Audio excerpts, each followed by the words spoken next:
Hi, good evening. I'd like to welcome you to Poem Praise 2. I do thank you for tuning in, and peace and blessings be upon you and your family this evening. Now, we are going to get right back into the 5 steps to real estate success. We are now in step number 4. And this is entitled Meet the Needs of Buyers and Sellers. And it goes like this for take number 1. There are 2 sides to every real estate transaction, and you will be on each one hundreds of times during your career.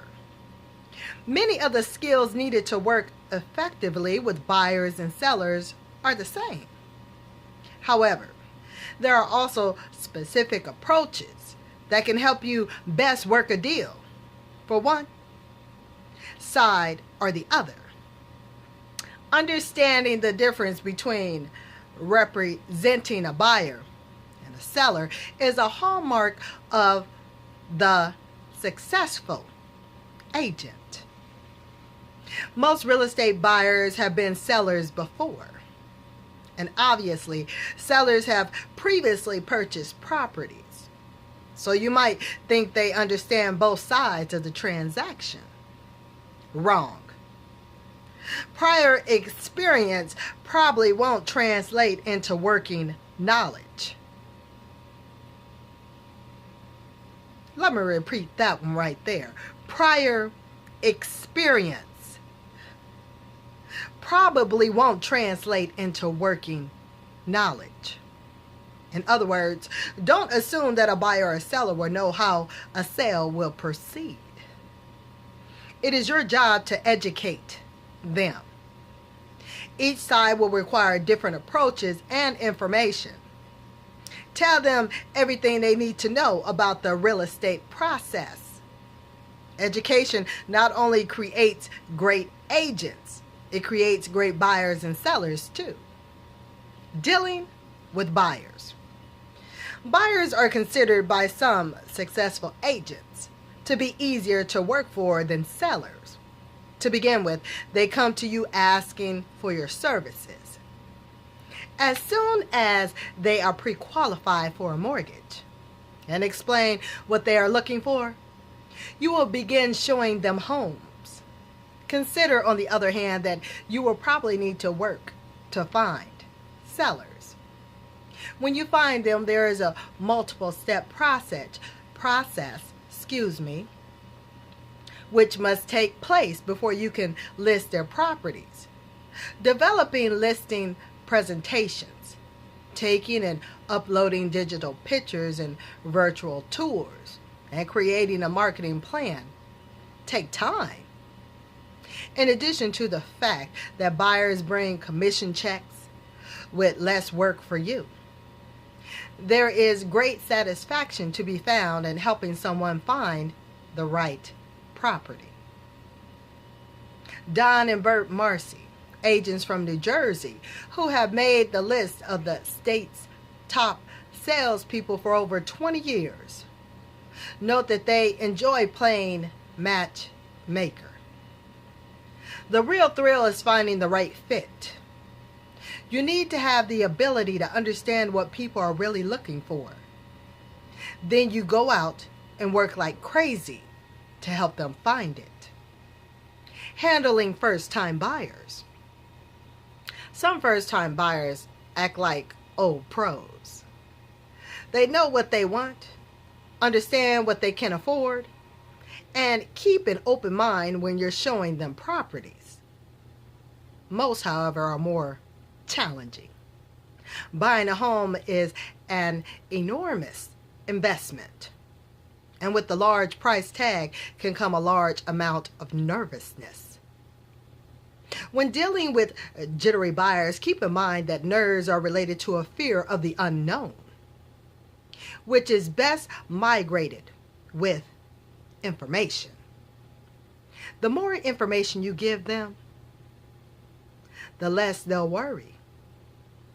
By keeping such buyers in the loop, you will minimize their jitters, which will in turn minimize the number of anxious phone calls they make to you. Throughout the buying process, explain each step thoroughly. In particular, it is critical for the buyers to understand these 5 things. Number 1 is why they need to be pre-qualified. Number 2, what purchase documents look like. Give them samples that they can take to their attorney or review on their own. Number 3, how the offer process works, e.g., example, where their offer is accepted, they are obligated to purchase. Number 4, what happens if there is already an offer on a property they want to buy? Or if another buyer makes an offer after they have made one? Number 5, how you handle their earnest money deposit. The procedure varies by state, and deposits are not always returned if the deal fails through. That would be a non-refundable deposit, so certainly check that one out. Act now is the next section. Even if you don't have a buyer yet, make up a calendar from that you can use to help them through the process. The form should reflect your market identity or brand and contain all of your contact information, including URL. List all of the steps in the buying process. Personalize information. You can add the buyer's names at the top with a heading such as The Smiths Home Purchase Calendar, and the dates on which contingencies expire. Working with internet-savvy buyers. More than half of the buyers use the internet to search for homes before they contact an agent. California Realtors Donna Dawson says there are real advantages to working with these buyers. They have a better sense of what the market is like. There are fewer surprises and causes of sticker shock. Since they're constantly surfing the internet for listings, they expect me to also. And that keeps me on my toes. There are downsides of working with such active buyers, though.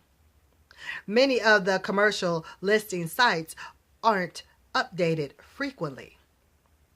Eager buyers will find homes that interest them and contact you with addresses or MLS numbers to arrange showings, only to find out that the properties have already been sold.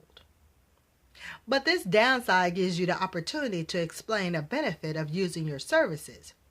You have the most current listing information and can therefore more easily find the type of home they are looking for. Another potential downside is the tendency for internet-savvy buyers to question your commission. They might not directly ask you to lower it, but they could ask you to justify it. Be prepared to explain why the services you offer are worth the price.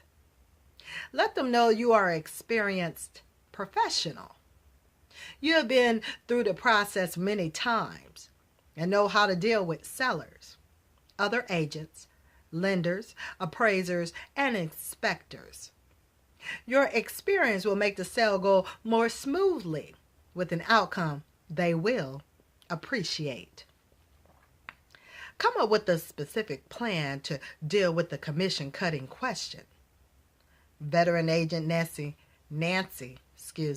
Lang cautions, it might make sense to cut your commission if a deal is close and everyone else is giving a little, but don't make it a habit.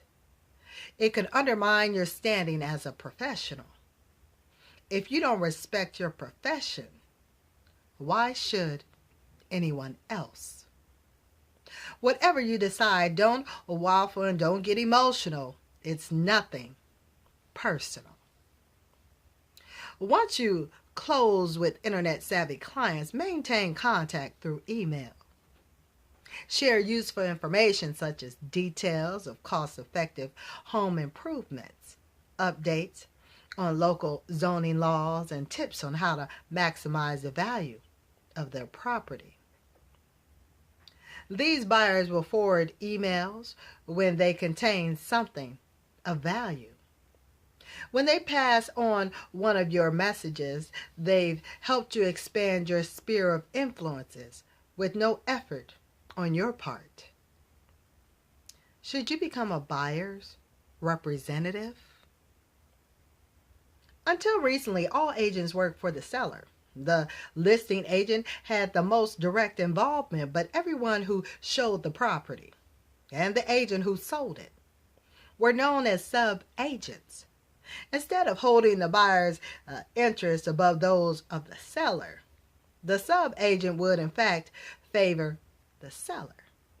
Many buyers are asked to sign a statement acknowledging that they understand this practice. Understandably, consumers put pressure on the real estate industry to change the practice of sub-agency. The industry responded with education, designations, and a change of climate to help agents more fairly represent the buyer in real estate transactions. In 1988, the Real Estate Buyers Agent Council, REBAC, was founded to promote the skills and services of buyer agents. REBAC now has over 40,000 members and awards a professional designation to those who meet course requirements and have the requisites, excuse me, I tried that, y'all. I'm going to spell it, though. It's REQUISITE, professional experience. The Accredited Buyer Representative, ABR, designation is the only one of its type recognized by NAR.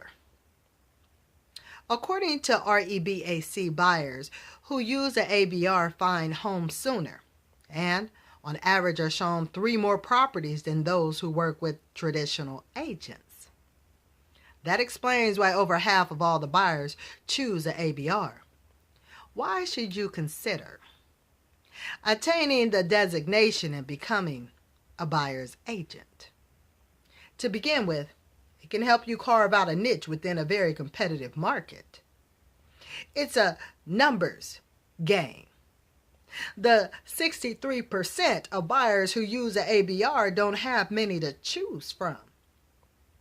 Of the more than 2.1 million people licensed to sell real estate in the United States, less than 5% are designated buyer's agents. When you represent the buyer, you focus on just one side of the transaction. That means you can save time and money by being able to market your services to one specific group. Buyer's agent target their promotion, including print material, website, and other internet presence, and business cards and stationery to appeal only to buyers. You can also offer more to your clients. Beyond a traditional MLS, you can present to your buyers FSBOs, foreclosures, and other properties not listed by your fellow agents. And this does complete this first take of the 4th step, which is meet the needs of the buyers and sellers. So I would like for you to stay tuned. A poem praise 2. I would like for you and your family to be blessed. Have a wonderful rest of the evening. And until I speak with you again, be well, take care, and later, y'all. Till next time, all right? All right now.